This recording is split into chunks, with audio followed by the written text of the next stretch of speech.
I still remember the smell of dust and lavender that morning. The house had been empty for years, and the sunlight that slipped through the curtains looked tired, as though it had been waiting too long to shine again. My old bones creaked with every step across the wooden floor, and the silence in that room. Oh, it was the kind that presses against your chest until you have to remind yourself to breathe.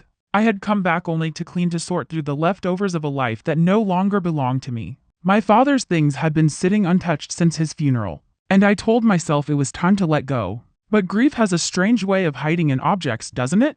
In a half-broken clock, a coat that still remembers the shape of its owner, a bed that sags just where someone used to sleep. That morning, I found myself standing in front of the old mirror that used to hang in my parents' bedroom. The glass was clouded with age, the frame chipped at the corners. I wiped it with my sleeve, expecting nothing more than to see my reflection, an old woman with too many regrets, too many years gone. But something behind the mirror caught my eye, a corner of yellowed paper, just barely peeking out from the back. My heart gave a strange jolt. I leaned closer. It was wedged deep in the wooden frame, like it had been hidden there long ago, and forgotten by time itself. I tried to pull it free, but my hands were shaking so badly the paper almost tore. When it finally came loose, I just stood there staring at it. An old envelope.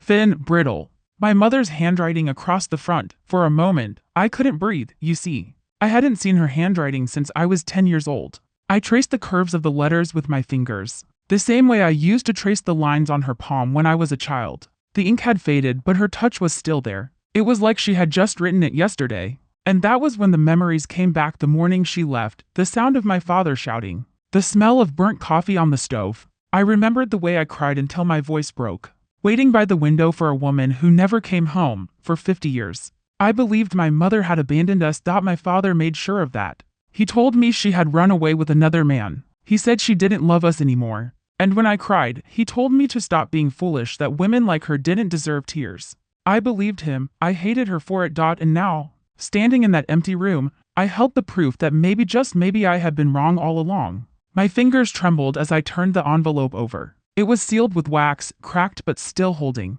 My name was written on it in her delicate hand, for my sweet girl to be found. When the truth is ready. Those words alone made my knees weak. When the truth is ready. I sat down on the edge of the bed, the old springs groaning beneath my weight. The light through the curtains shifted across the floor, slow and golden, like it was waiting with me. I held the letter against my chest and whispered, "Mama." It was the first time I had said her name out loud in decades, and just like that, something inside me broke open. All the years of silence, of pretending not to care, came rushing out. I cried like a child again, shaking, rocking myself as if she could still hold me. The sound echoed through the empty house, through the years that had passed without her. When the tears finally stopped, I wiped my face and stared at the letter again. I wanted to open it, I needed to, but something inside me hesitated. What if it proved my father right? What if it said she had truly left us?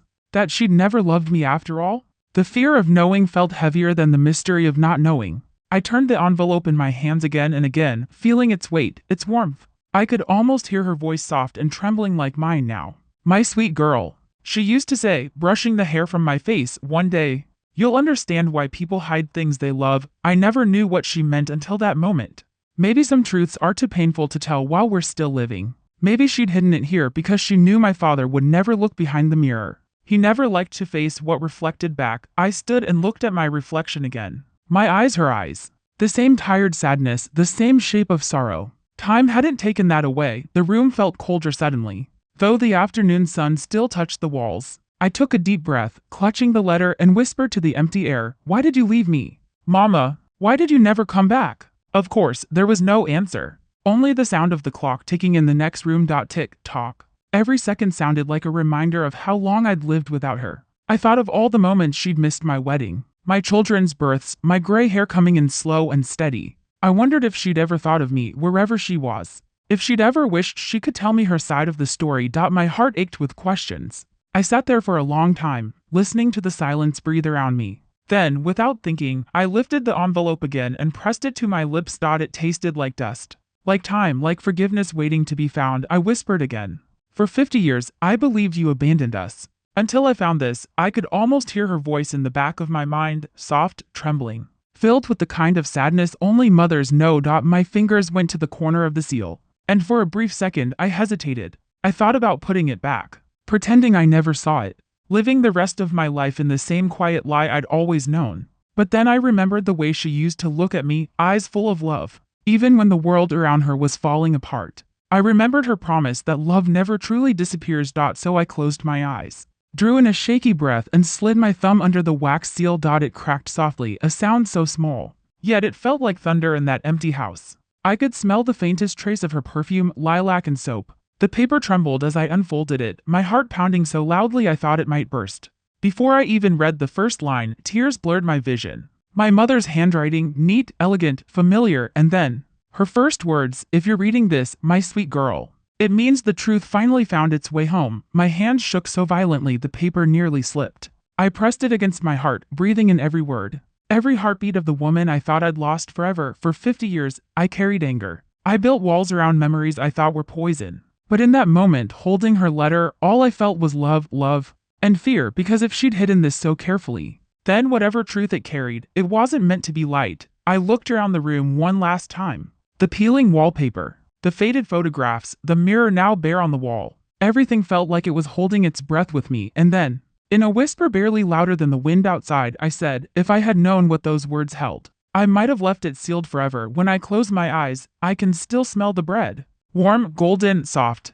My mother's bread was the scent of safety, the scent of home. Our little house sat at the end of a narrow dirt lane, tucked between tall maple trees that whispered when the wind passed through. It wasn't much to bedrooms, one kitchen, and a creaky old porch, but to me, it was a kingdom. The sunlight would pour through the lace curtains every morning, and my mother's laughter would echo against the walls like a song the house had memorized. She always woke before the sun. I remember hearing her footsteps light and rhythmic moving between the stove and the sink. She'd hum softly, the same melody every day, as if it kept her company while the rest of the world still slept. Sometimes, when I pretended to be asleep, I'd feel her hand brush a stray curl from my forehead, and she'd whisper, "Sleep a little longer, my sweet girl. The day will wait for you." She had hands that told stories, gentle hands that could knead dough, patch torn clothes, and calm every storm in a child's heart. Her fingers always smelled faintly of flour and lavender soap. I used to hold her hand just to feel that warmth travel through me, the kind that said everything would be all right. And her eyes, oh, her eyes, they were the color of honey in sunlight, soft and deep, but with something hidden behind them, a quiet sadness I never understood back then. To me, she was magic. When she laughed, even the dullest mornings felt alive. When she sang, it was like the world paused to listen. I would sit at the kitchen table, swinging my legs, pretending to stir an imaginary pot while she made breakfast. She'd glance back at me with that mischievous smile, pretending not to notice I was copying her every move. "Are you cooking too, my little chef?" she'd tease. "I'm making bread like you," I'd say proudly, holding up my empty bowl. She'd laugh, a sound so pure it felt like sunlight. "Well, don't forget the secret ingredient." "What's that?" "Love," she'd whisper, tapping my nose with her flour-covered finger. Even now, that word carries her voice in my heart. In the evenings, after supper, she'd sit by the window with her sewing, the lamp casting a soft glow over her face. I'd curl up on the floor beside her, my head resting against her knee, pretending to read while she hummed. My father would sit in his chair, the newspaper in one hand, his pipe in the other. Back then, his silence didn't scare me. It was just part of the rhythm of our home. He wasn't cruel. Not yet. Just distant. Like a man who was always somewhere else, even when he sat right in front of you.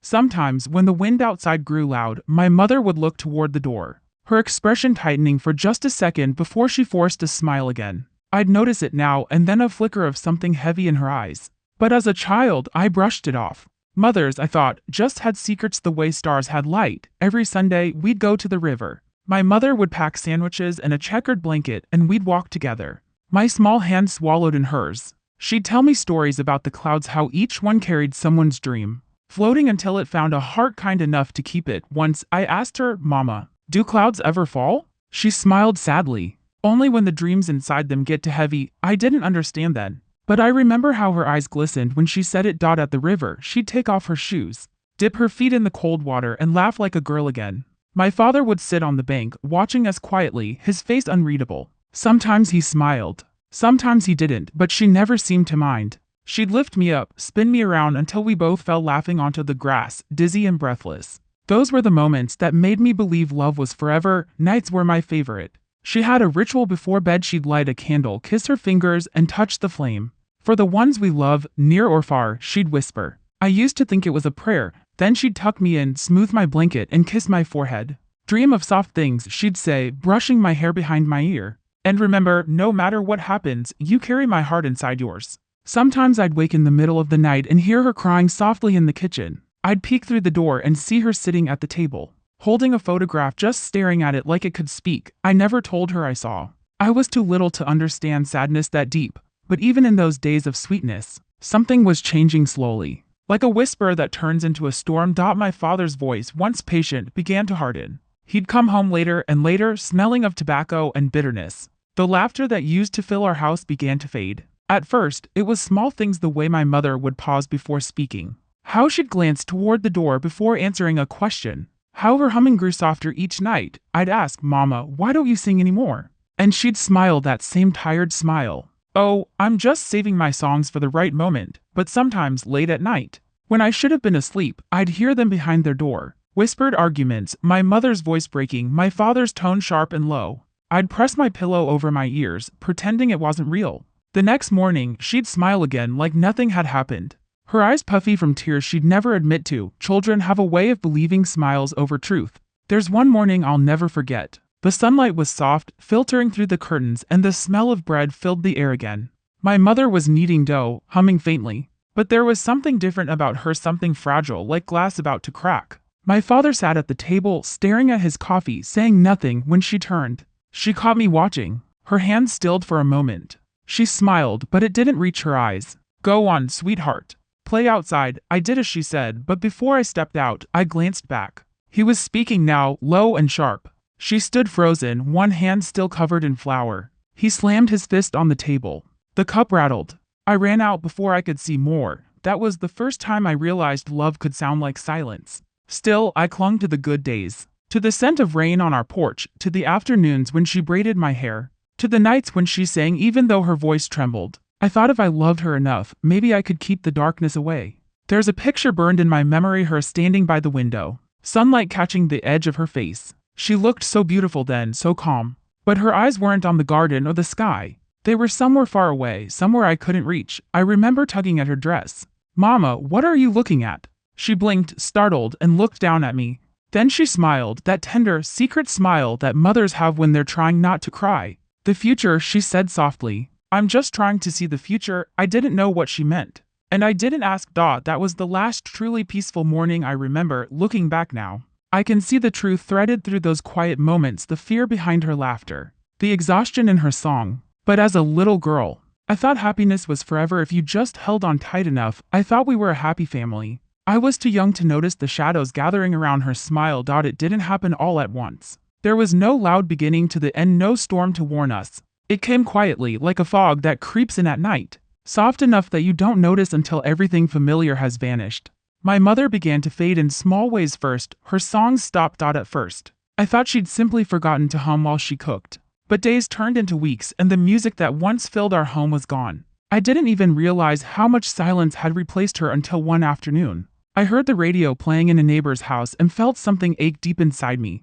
I missed her voice. She stopped baking her bread too. The smell that used to greet me every morning, warm and alive, was replaced by the dry, empty scent of dust and still air. The table was often bare except for her cup of tea, always half-finished and cold. I'd wake in the middle of the night and find her sitting by the window, her robe pulled tight, her face pale in the moonlight. She'd stare out into the darkness, not moving, not speaking. Sometimes her lips moved like she was whispering to someone only she could see. When I'd call out, "Mama," she'd blink as if she'd been pulled from far away. Then she'd smile, that soft, tired smile. "Go back to bed, sweetheart," she'd whisper. "I'm just thinking." But even then, I could tell she wasn't really there with me anymore. Her body was, her love was, but her spirit was wandering somewhere else.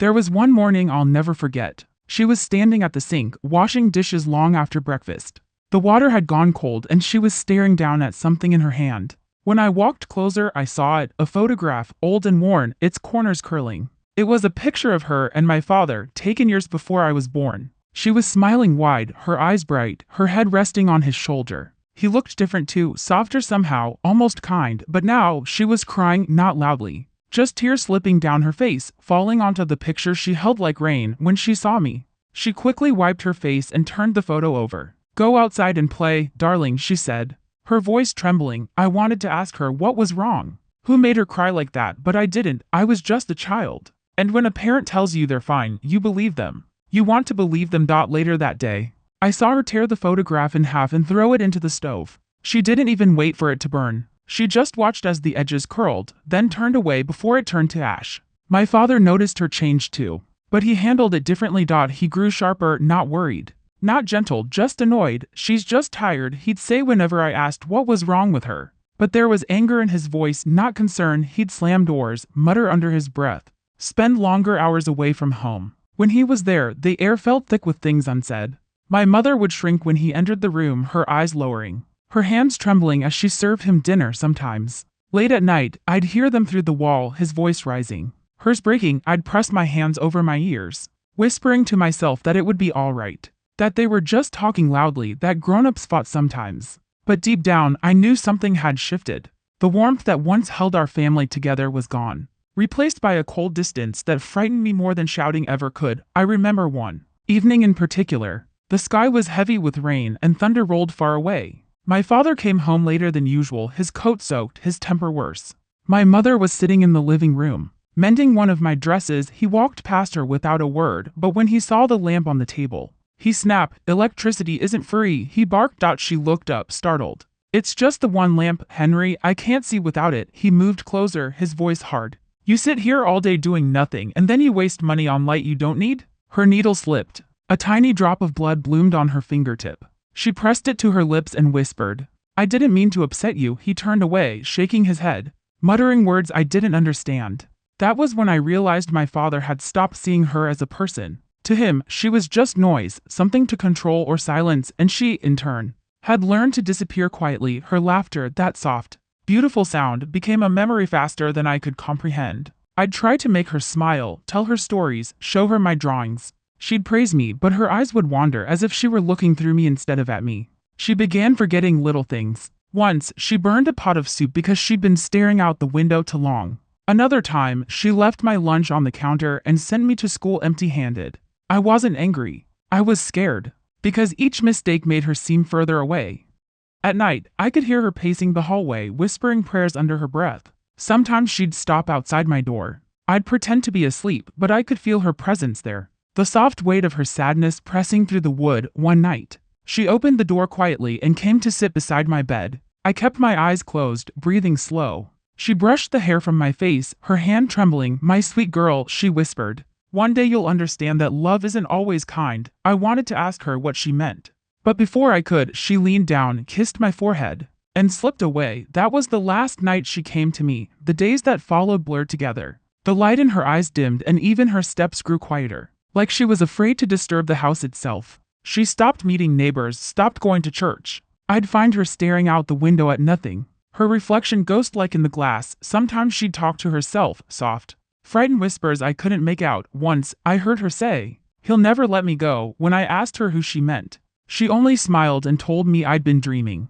But I wasn't. I still remember the look in her eyes, the look of someone trapped. My father noticed her silence, but instead of reaching for her, he recoiled from it. He'd say cruel things disguised as logic. "She's losing her mind. She's always been too sensitive. She's fine. She just wants attention." Every word chipped away at her, and I was too young to stop it, too afraid to question him. Then came that morning. It was early, the kind of dawn that feels half asleep. I woke to birdsong and the smell of rain. The house was quiet, too quiet. Usually, I'd hear her in the kitchen, moving softly, the clatter of dishes, the low hum of her voice. But that morning, there was nothing. I slipped out of bed and padded through the hall. Her door was open, the bed neatly made. I called out for her, but the house gave no answer. On the windowsill, the light caught something small and bright, her wedding ring. I stared at it for a long time, not understanding. It was the same ring I'd seen on her finger every day of my life. She never took it off, not even to sleep. Beside it, a faint outline where something else had once rested, maybe a photograph, maybe a note. But it was gone. I ran from room to room calling her name until my voice broke. My father appeared in the doorway, his face blank, his shirt half buttoned. "What's wrong with you?" He snapped. "She's gone," I sobbed. "Mama's gone." He looked at the empty bed, at the ring on the sill, and something cold flickered across his face. "She's just tired," he muttered, turning away. "She'll come back when she's ready, but she didn't single quotes not that day. Not ever." And that's how I remember it, the morning the light left our home for good. I didn't know then that sometimes people disappear long before they walk out the door. My mother's absence had begun months earlier in the quiet breaking of her spirit, in the silence that replaced her song, but that morning, standing there with her ring gleaming in the pale light, I felt the weight of her absence press down on my chest, and I knew, even before my father spoke, before the neighbors whispered, before the years buried her name, that nothing would ever be the same again because she was gone, leaving behind nothing but her wedding ring on the WINDOWSILL. The morning after my mother vanished, the sun rose like any other, but to me the light felt wrong. It was too bright, too cruel, shining over an emptiness I couldn't yet name. I sat at the table, waiting for her footsteps, for the hum of her voice drifting from the kitchen. But the only sound was the clock on the wall, ticking through a silence that would never end. My father moved about the house with a strange calm. He didn't search for her. He didn't call her name. He just collected his things, straightened his tie, and left for work as if nothing had changed. That afternoon, when he came home, I finally asked the question that had been clawing at my chest all day, "Papa, where's Mama?" He froze for a moment, his hand still on the doorknob. Then he turned to me, his eyes sharp and cold. "She's not coming back," he said. The words struck like ice water. "But why?" He sighed, his voice low and bitter. "Because she ran away. With another man." I remember the way he spat the words, like they were poison he'd been holding for too long. His jaw tightened, his eyes darkened. "She didn't love us enough to stay," he added, each word heavy with disgust. I was too young to understand what that meant. Ran away with another man, but I knew it was something shameful. Something that turned my mother from a person into a wound we weren't supposed to touch. In the days that followed, her name disappeared from our home, her clothes were packed away. Her photographs vanished from the walls. Even the little embroidered cloth she'd made for the kitchen table was gone. It was as if she'd never existed. When I asked where her things had gone, my father said, "I threw them out. We don't keep the belongings of traitors." Traitors. That word burned in my mind. I didn't know how to argue. He was my father, strong, certain, the one who always said he knew what was right. So I believed him, and because I believed him, I learned to hate her. At school, the whispers began. Children repeated what they'd overheard at home. Her mother ran away. One girl giggled behind her hand. Left her and her daddy. Another boy whispered, "My mama says she ran off with someone else. That's why her daddy's always angry." Their words sank deep. Shame became something I carried like a stone in my chest.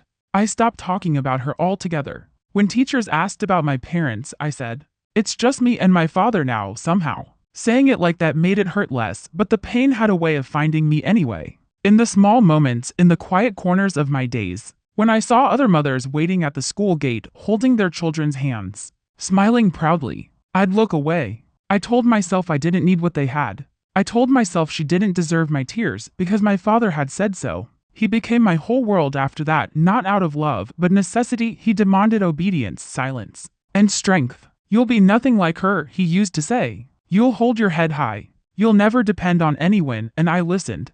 I tried to be what he wanted, serious, quiet, composed. I learned to swallow my questions, to harden my heart.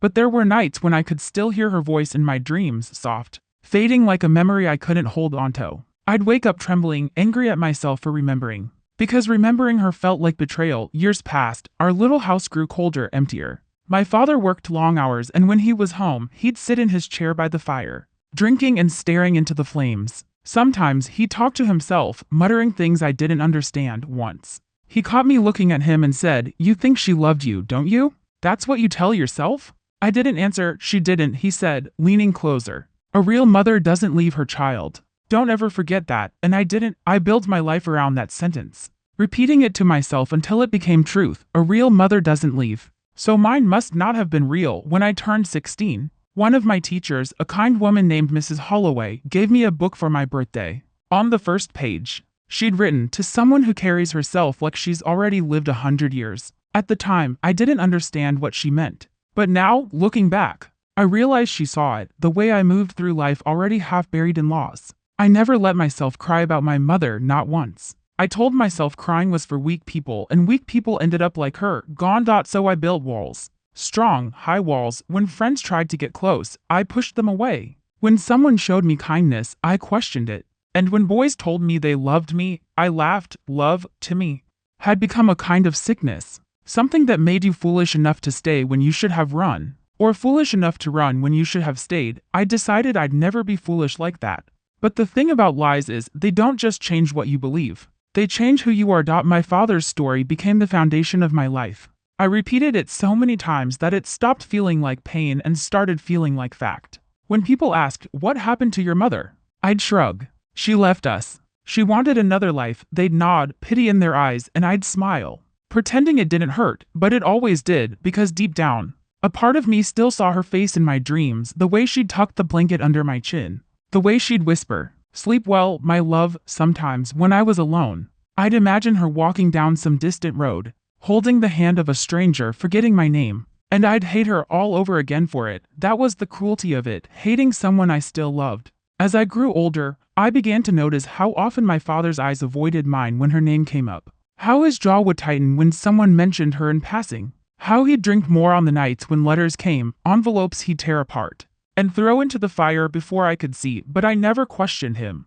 I didn't dare, because questioning him meant reopening a wound I'd spent years trying to heal. It meant admitting that the life I'd built, the walls, the strength, the silence, might have all been built on sand. So I stayed silent. And silence became my inheritance. There were moments, small, fleeting, when the truth tried to reach me. A kind neighbor once told me, "Your mother loved you very much, you know. She used to talk about you all the time."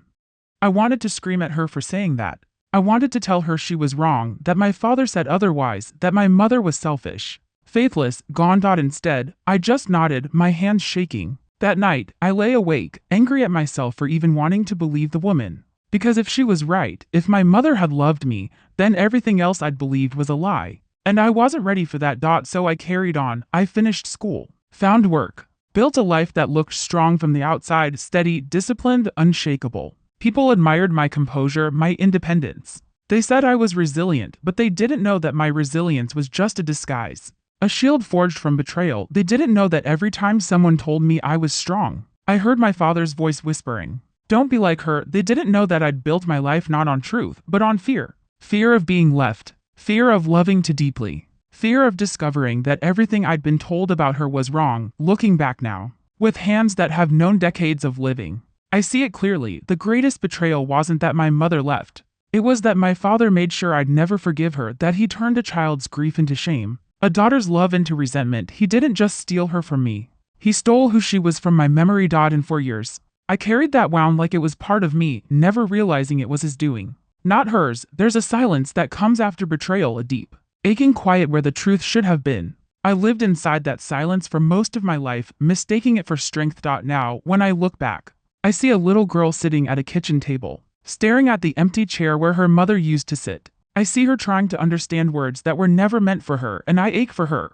Not because she was lied to, but because she believed the lie so completely that she built her whole life upon it. I built my life around a lie I never questioned, because I thought my father's voice was truth. It was almost 50 years later when I returned to that house, the one where my mother's laughter once lived, and where silence later took its place. My father had passed the month before. His funeral was quiet, attended by a few distant relatives and a handful of people who remembered him as a stern, respectable man. I stood by his grave, dry-eyed, not because I didn't feel anything, but because my tears had long ago turned to stone. When the lawyer handed me the keys to the old family home, I hesitated to take them. That house was a graveyard of memories I'd spent a lifetime trying to forget. But the world has a way of circling back to the places you least wish to go. So one gray afternoon, I drove there. The driveway was overgrown with weeds. The gate creaked in protest when I pushed it open. The moment I stepped inside, a chill moved through me, not from the cold, but from the weight of time pressing down. The air smelled of dust and old wood.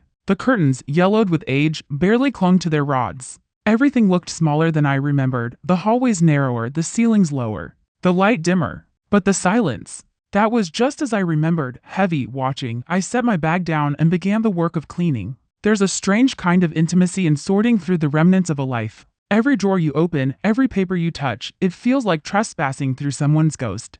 I started in the kitchen, where once the smell of bread and laughter filled the air. Now there was only dust. I wiped the counters, found old dishes stacked in brittle towers, and jars of spices long faded to gray. In the living room, I found his chair, the same one he used to sit in, drink in hand, staring into the fire. The fabric was torn, the wood scratched. It looked as tired as I felt. On the mantel, there were no photographs. He'd made sure of that decades ago. But there was still the mirror, the old, heavy one with a thin crack running through the center. It had hung there my whole childhood, reflecting a life that never truly was. I remember that mirror vividly, the way my mother used to stand before it, pinning her hair, humming softly to herself. The light would catch on her earrings, the air around her glowing warm and alive after she left. He never took that mirror down, not once. It stayed there, a silent witness to everything we lost. I almost walked past it that day. But something made me stop. The crack down the middle had deepened, like a wound that had split open further with time. Dust filmed its surface, softening my reflection.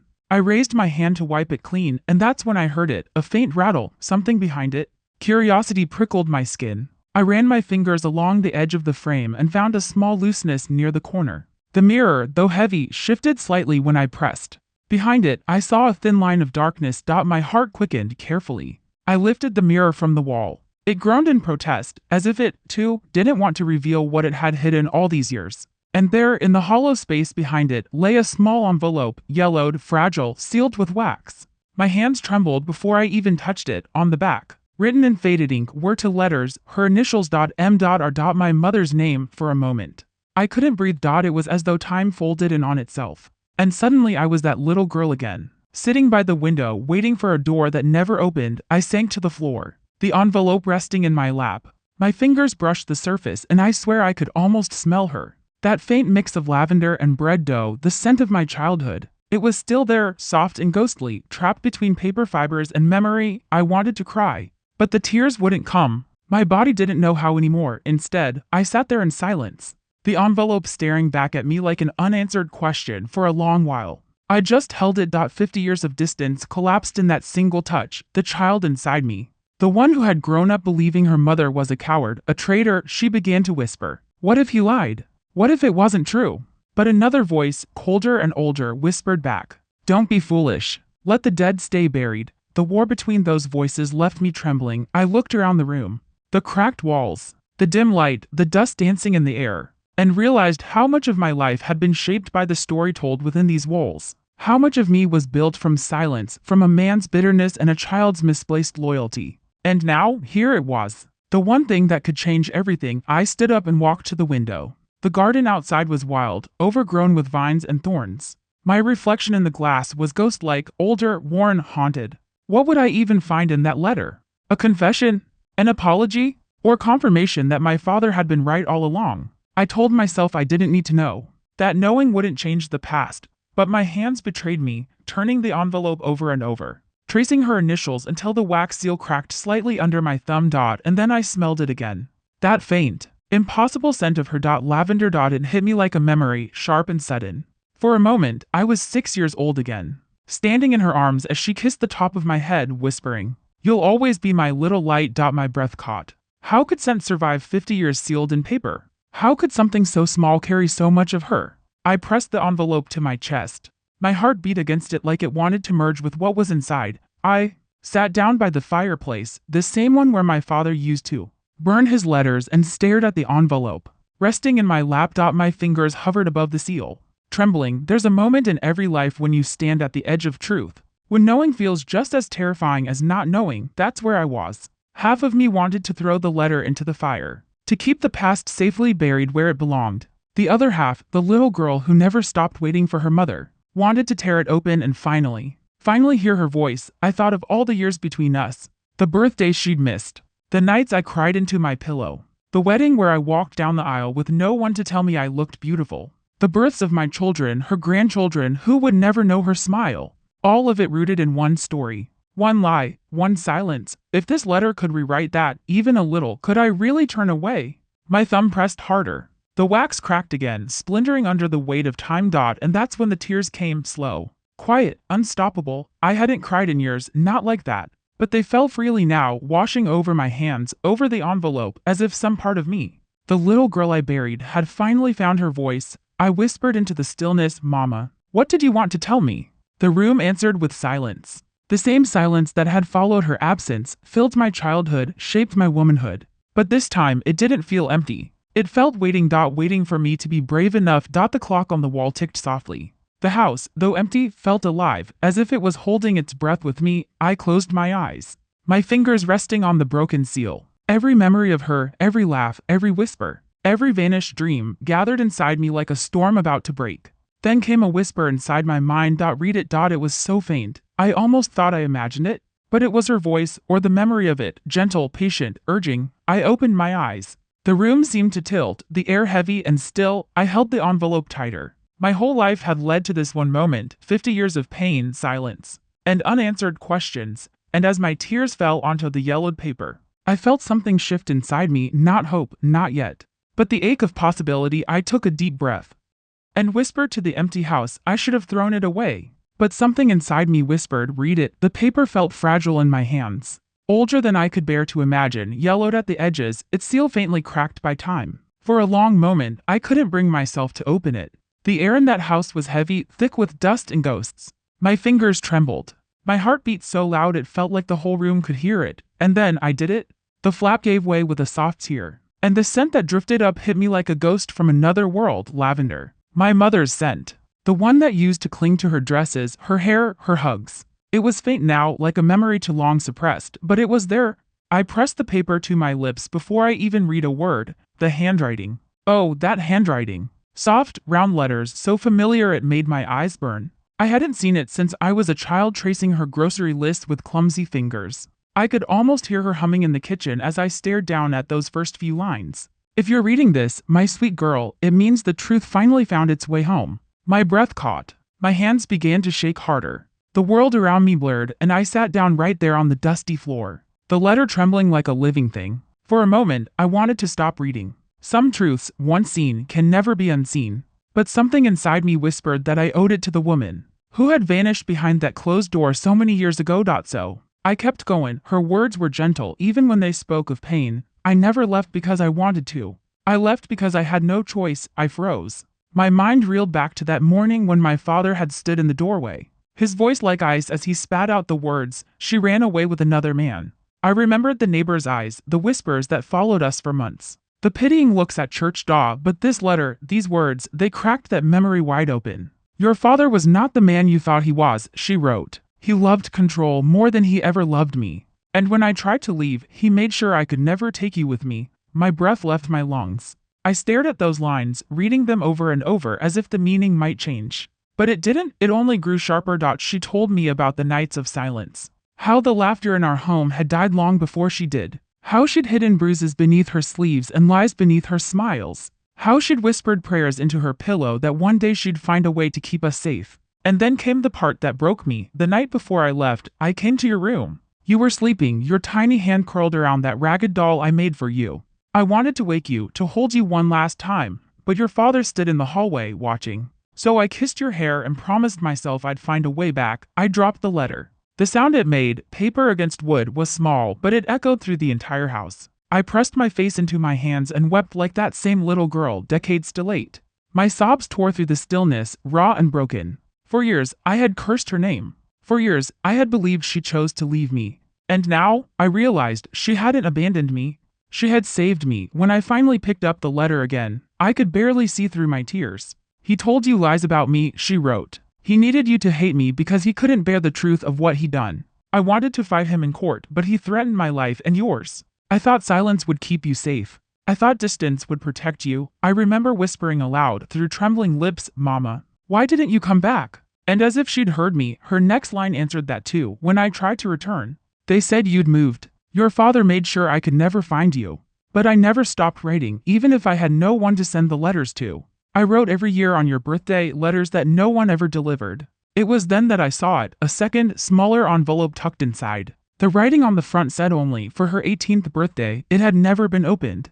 My father must have hidden them all, every single letter she'd written to me, sealing her out of my life completely. My whole body went cold. I looked around that house, at the walls that had once held our laughter, at the furniture worn by years of lies. It felt like standing inside a crime scene that had disguised itself as a home. I read on. "One day, my love, you'll understand that silence is sometimes the loudest scream a mother can give." I stayed quiet not because I stopped loving you, but because loving you meant staying hidden. I hope when you find this, you'll remember me not for the way I left, but for the way I loved you. Enough to let you hate me if it meant you'd survive. That line broke me completely. My vision blurred. I clutched the paper to my chest, rocking back and forth, whispering, "I'm sorry, Mama. I'm so sorry." For years, I had carried that hate like armor. I'd repeated his words until they became truth inside me.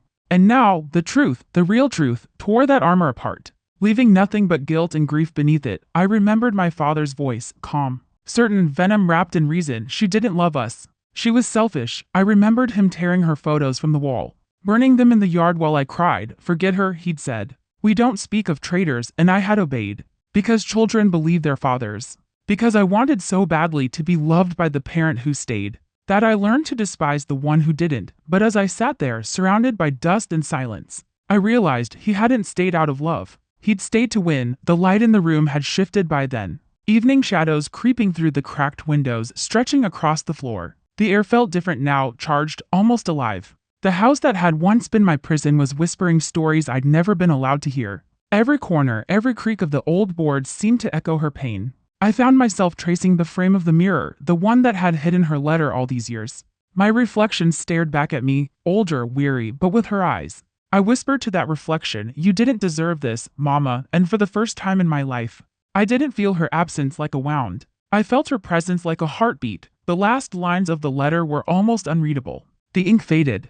The paper stained with something that might have been tears. If the day ever comes that you forgive me, know that I've been waiting. I've never stopped loving you. And if I can't hold you again in this life, I'll wait for you in the next. I sat there until the sun went down, the letter lying open on my lap, my tears falling silently onto the paper. Outside, the world was still, no wind, no birds, no sound but my breathing, and in that stillness, I finally understood what she'd meant. Silence is louder than any storm, especially the kind left behind by lies. That night, I didn't sleep. I walked through every room of that house, touching the walls as if they could somehow forgive me too. I found the old photo album in the attic, the one my father had hidden years ago. Inside it were pictures of her, smiling, holding me, sunlight caught in her hair. I traced her face with trembling fingers and whispered, "You were never gone. You were just waiting for me to find you." The next morning, I packed the letter carefully into a small box. I tied it with the same ribbon that once belonged to her hair. And before I left the house for the last time, I placed it back behind the mirror, not to hide it, but to protect it. Because some truths deserve to rest where they were found, sacred, painful, but finally free. As I closed the door behind me, the air outside felt lighter, the sky a little brighter. The silence was still there, but it no longer felt heavy. It felt like peace. The silence of that house was louder than any storm. It took me 3 days to gather the courage to go. 3 long, sleepless nights where her words kept echoing inside my chest, each one cutting and healing at the same time. I had read that letter a dozen times since I found it, every curve of her handwriting now burned into me like scripture. I'd traced the smudges, the faded lines, wondering if each one had been made by her trembling hand, by tears she didn't want to shed. But reading was no longer enough. The truth demanded something more. Something final. So I went to find her. The cemetery sat just outside the old part of town, quiet, forgotten, with crooked stones leaning against the earth as though time itself had grown weary. The gate creaked when I pushed it open, and a gust of wind brushed past my cheek, soft but cold. In my hands, I carried a small bouquet of wildflowers, daisies, lavender, and a single white rose. I don't know why I chose them. Maybe because she used to hum while planting daisies by our window. Maybe because lavender still carried her memory. Or maybe because the rose, pure and white, felt like the forgiveness I had never given her. My fingers trembled as I walked the narrow path, eyes scanning the names etched in stone. Names of strangers who suddenly felt like companions in sorrow. The air smelled faintly of rain and earth. Every sound seemed distant, the rustle of leaves, a faraway bird, the faint hum of the wind. And then I saw it. Her name, Margaret and Holloway, 1943. 1974. Beloved mother, gone too soon. He stopped breathing. The sight of her name carved into cold stone, something about it made the world tilt. For so long, she had been a ghost in my mind, a rumor, a story, a wound that never closed. But now she was real, tangible here. I sank to my knees before the grave, the flowers still clutched in my hand. My body felt heavy, as if decades of guilt had suddenly found their weight. I placed the bouquet gently on the earth and whispered, "Hi, Mama." The words broke me. I hadn't said that word in 50 years. For a while, I couldn't speak. I just knelt there, the silence pressing around me, my throat thick with all the things I'd never said. I wanted to tell her everything at once, about the years I spent hating her, about the nights I cried wishing she'd come back, about how lost I felt when she didn't. But the words wouldn't come. So instead, I reached into my coat pocket and pulled out the letter. The paper was soft now, worn from my hands. I unfolded it carefully and began to read, not in my head this time, but aloud, letting the wind carry her voice back to the earth that held her. "If you're reading this, my sweet girl, it means the truth finally found its way home." My voice cracked. The sounds seemed too loud against the quiet cemetery. I read every word. Her pain, her love, her sacrifice, each sentence felt like a confession offered to the sky, and each pause was a tear I couldn't hold back. My words trembled in the cold air, carried off by the wind, as though she might still be listening somewhere beyond the clouds. When I finished, I held the letter against my chest and whispered, "I forgive you." The wind stirred the trees. I closed my eyes, and for a brief, impossible second, I swore I felt her, that familiar warmth, that scent of lavender and sunlight. The air shifted, softer now, wrapping around me like an embrace I had waited half a lifetime to feel. I began to speak then, not reading, not rehearsing, just speaking like a daughter who had waited 50 years to be heard. "I thought you left me because I wasn't enough," I said. "I thought maybe I reminded you of something you wanted to forget." And I believed him when he said you ran away. I believed every word. Tears streamed down my cheeks. I didn't bother to wipe them away. I hated you for so long. Every time I looked in the mirror and saw your eyes in mine, I turned away. I told myself I wasn't like you. I tried to erase you. But now, I looked down at her name, tracing the carved letters with my trembling fingers. Now I realize I was never erasing you. I was erasing myself. The truth of that hit me like a wave. I had built my life on anger, on silence, on walls that kept everyone out. I had turned into the kind of woman who didn't cry, didn't trust, didn't need anyone, but in doing so, I'd become my father's creation, not my mother's daughter. And that realization hurt more than any betrayal ever could. The clouds above began to shift, the light breaking through in soft, silver streaks. The wind picked up again, gentle at first, then stronger, swirling the fallen leaves around the grave. It felt almost alive, like the earth itself was exhaling. I took a shaky breath and said, "You didn't fail me, Mama. I see that now. You did the only thing you could to keep me safe." The wind answered, carrying the faint scent of lavender. And that's when the tears turned to something else, not pain, not grief, but release. I let them fall freely, each one washing away a little more of the guilt I'd carried for so long. I cried until my chest felt empty, until my breath came in soft, broken gasps. When I could finally speak again, I whispered, "I forgive myself too." The moment those words left my lips, something in me loosened, like a chain breaking after decades in the dark. I didn't know I'd been waiting all this time, not just to forgive her, but to forgive me for believing the lies, for choosing silence, for letting my heart harden. I leaned forward then, placing my hand gently on the cold stone. "I wish you could see me now," I said softly. "I wish you could know that I finally understand, that I found your truth, that your love didn't die with you, it just waited." The air stirred again, soft, warm, like a sigh through the trees. The leaves danced in slow circles around me, golden and gentle. I tilted my head back and closed my eyes. And for one breathless instant, I could almost hear her voice, faint, tender, like a lullaby from another world. "My sweet girl, it wasn't real, not in the way we understand real, but it was enough."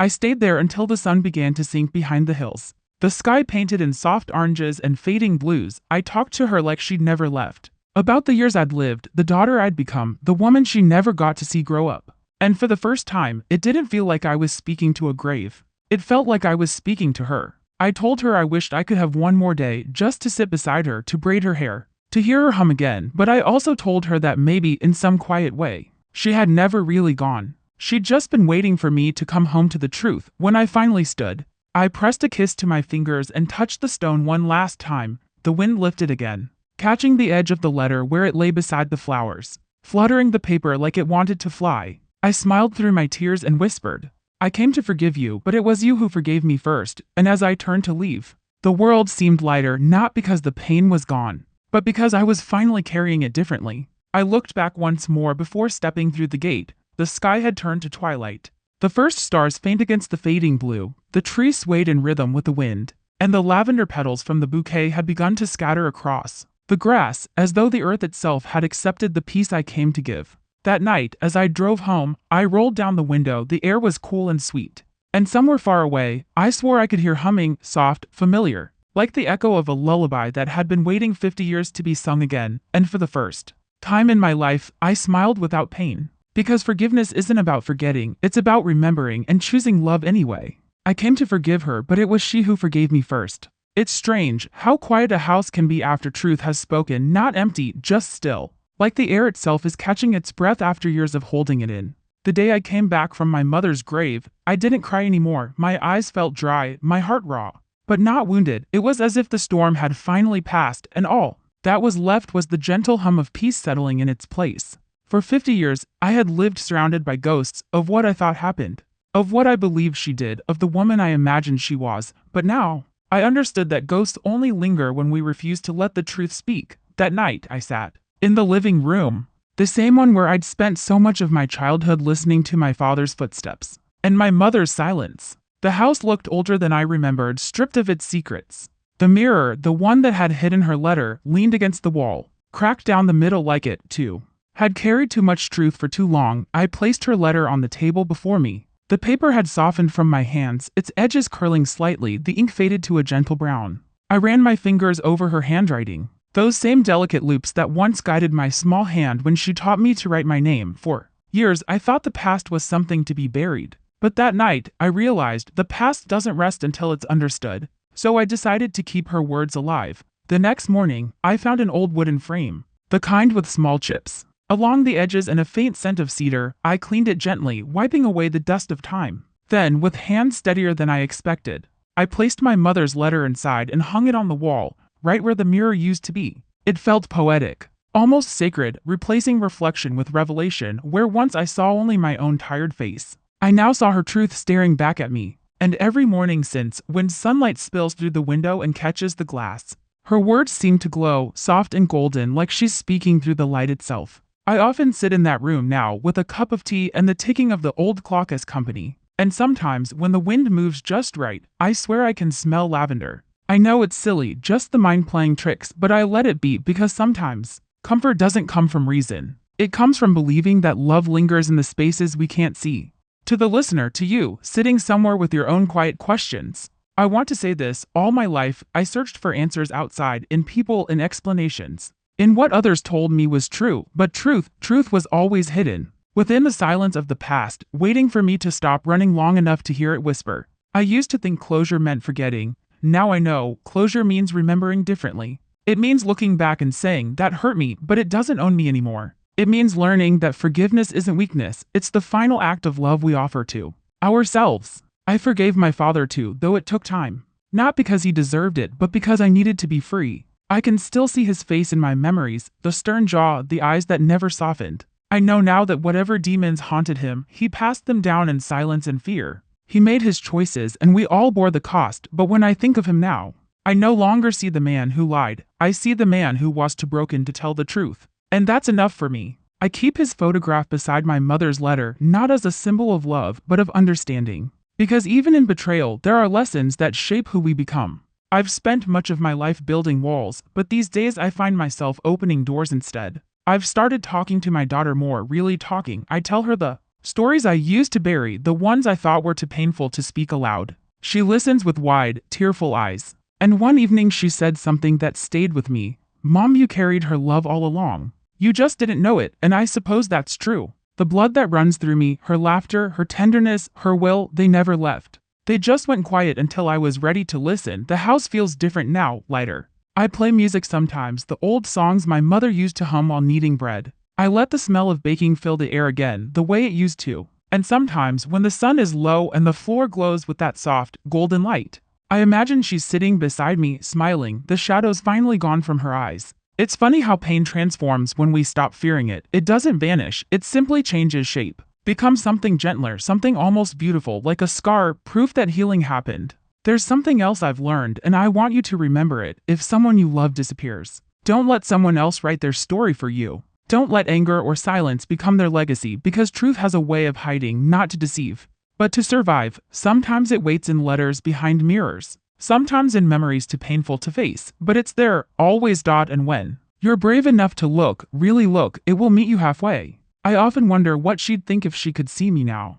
Would she forgive me for the years I cursed her name? Would she smile at the way I finally understood her? I think she would, in fact. I think she already has. Because forgiveness doesn't need words. It needs understanding. That's what I found at her grave that day, not just peace for her, but peace for me. And now, when I pass that letter framed on the wall, I touch the glass and whisper, I know, Mama, I know now. I suppose that's the beautiful, bittersweet thing about truth. It doesn't erase the past, it redeems it. It turns pain into wisdom, loss into meaning, and silence into voice. And if I've learned anything from this long, winding road of sorrow and discovery, it's this: love doesn't vanish when people do. It lingers, beneath the dust, behind the lies, in the echoes of lullabies we thought we'd forgotten. Sometimes love doesn't leave, it's just buried under someone else's lies, waiting for a brave heart to dig it free, and after all these years, I finally found mine.